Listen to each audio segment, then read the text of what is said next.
She walked into the hospital room with a quiet excitement humming beneath her skin. Light filtered through the blinds, casting striped shadows across the pale blue walls. The scent of antiseptic mingled with the soft perfume she wore, a gentle reminder of home. Moments later, she heard the first wail and her heart leapt. She had given birth to twins, two perfect little lives now cradled in her arms. They were strong and healthy, their skin as dark as rich mahogany against her own ivory hands. A white mother holding black twins. The sight was astonishing, a tender miracle that left her breathless. Her husband stood beside her, tears glistening in his eyes. He was a handsome man, tall and broad, with skin the color of cocoa and hair coiled into tight curls. He wrapped his arm around her shoulders and whispered words of love. The nurses bustled about, murmuring congratulations. Their faces held a mixture of awe and curiosity.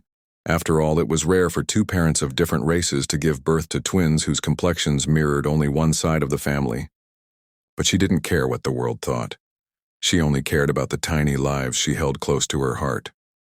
Over the next weeks, she learned to navigate motherhood. Midnight feedings, lullabies hummed softly through a groggy haze, tiny toes curling around her finger. She decorated their nursery in neutral tones, wanting their world to be boundless, free from labels. She chose wooden blocks instead of dolls, star charts instead of stuffed animals. She imagined them growing into men unafraid of their heritage, men who understood that their skin was a tapestry woven from two worlds. As the months rolled by, she watched them grow, marveling at how quickly they learned to crawl, then walk, their legs steady and confident. Friends and family visited, cooing over the babies, exclaiming at their dark curls and wide, curious eyes. Some asked questions she struggled to answer. Was she surprised? Didn't she know she was carrying twins? Was she and her husband both black? She smiled and told them the truth. She was white, her husband was black. Love had brought them two precious sons who carried the legacy of both worlds in their veins. Their names were Isaiah and Elijah, chosen because she loved the strength in those names, the echoes of ancient stories of faith and resilience. They were inseparable, two peas in a pod. One fearless, a little firecracker who laughed at everything and cried only when sleepy. The other gentle, his eyes thoughtful, always observing, always absorbing. Their laughter filled the house, a joyous symphony that chased away any lingering doubts. Every time she looked at them, she felt a swell of pride in their beauty, their brightness, their belonging. School days began with nervous excitement. She packed their lunches in matching bags, tied their shoelaces, knelt to look them in the eyes and remind them how loved they were. "Remember who you are," she'd say. "You are strong, you are loved, you are my sons, and nothing can change that." They nodded solemnly, then ran off hand in hand, uniforms neat and backpacks bouncing. She watched until they disappeared, down the street, then closed the door and took a deep breath, ready for another day of work, chores, and planning dinner. The years passed in a blur of birthdays, vacations, school plays, soccer games, scraped knees, and triumphant hugs. When Isaiah scored the winning goal in his 5th grade championship game, she was the loudest voice in the stands.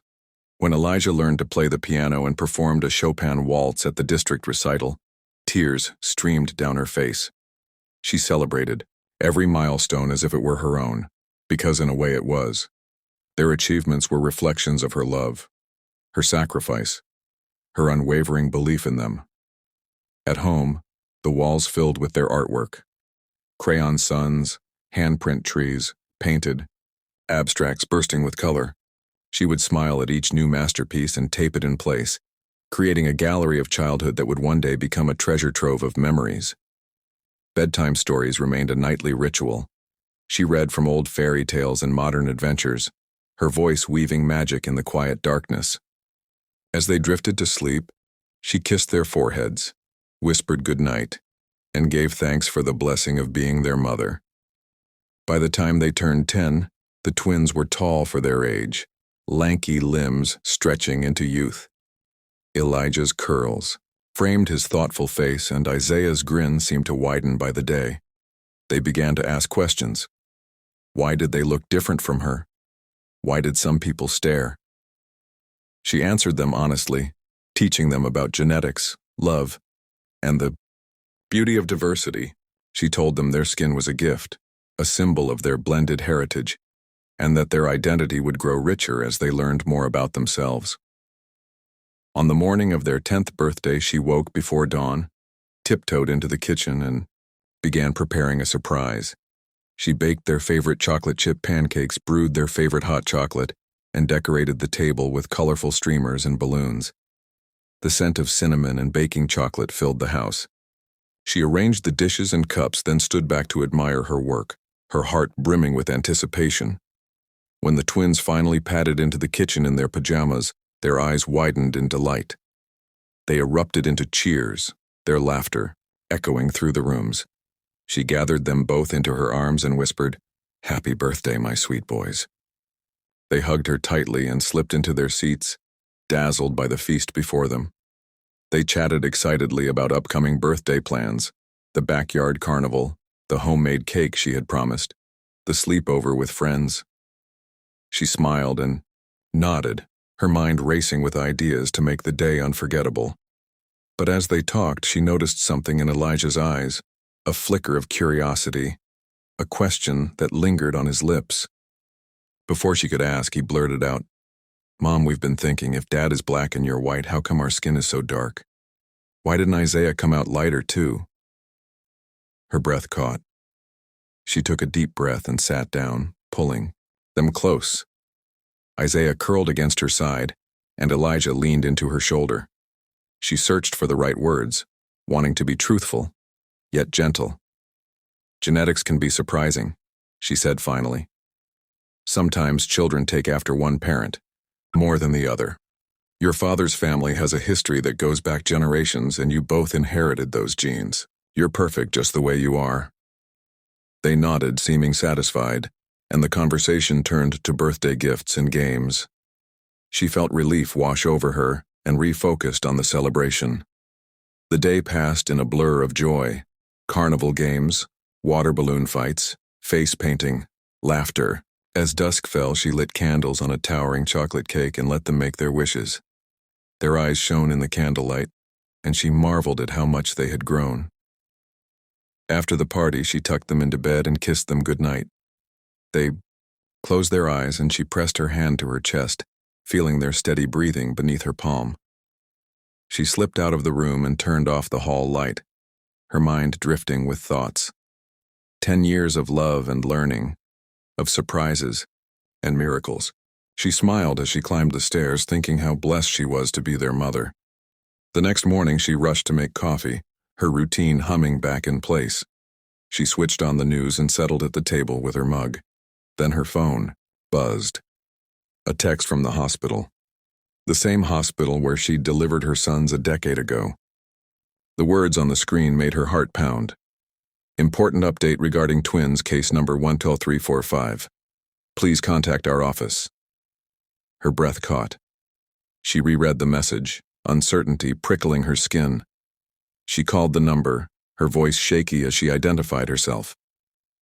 The nurse on the line spoke calmly. "Mrs. Cole, we have new information about the twins' birth records. Would you come in to discuss?" She agreed and hung up, her mind swirling. She looked at the boy's framed ultrasound photo on the counter, the two tiny shapes nestled together like perfect halves, and pressed her fingers to the glass. How many times had she stared at that image, marveling at the tiny lives growing inside her? Now she felt a flutter of apprehension. An hour later, she sat in a quiet office, the nurse across from her holding a manila folder. The walls were adorned with diplomas and certificates. A clock ticked softly. She swallowed hard. The nurse opened the folder and pulled out documents: birth certificates, hospital logs, DNA test results. "Mrs. Cole, we regret to inform you that an error occurred 10 years ago in our maternity ward. The babies born in room 3 at 3:14 a.m. were misidentified in our system." The papers detailed how the nurses had accidentally switched wristbands when transferring infants. The twins she'd taken home were indeed hers by birth, but another infant, a baby girl, had been swapped into her care for the first few hours of life before identification was corrected. The nurse continued. We discovered this recently during an audit of our records. The other mother, Mrs. Ramirez, never claimed her daughter's hospital records, and the paperwork remained unresolved. Her mind reeled. Twins switched? No, the file said her sons were always correctly hers. They were identical twins. But there was mention of another baby, a girl whose identity was tied to Mrs. Ramirez. She glanced at Elijah and Isaiah, their faces clear in her mind, shining with life. She looked back at the documents and saw a name she didn't recognize. Gabriela Ramirez. The nurse explained that Gabriela had been born just before her sons, and due to an administrative oversight, her birth date and details were never properly assigned in the database.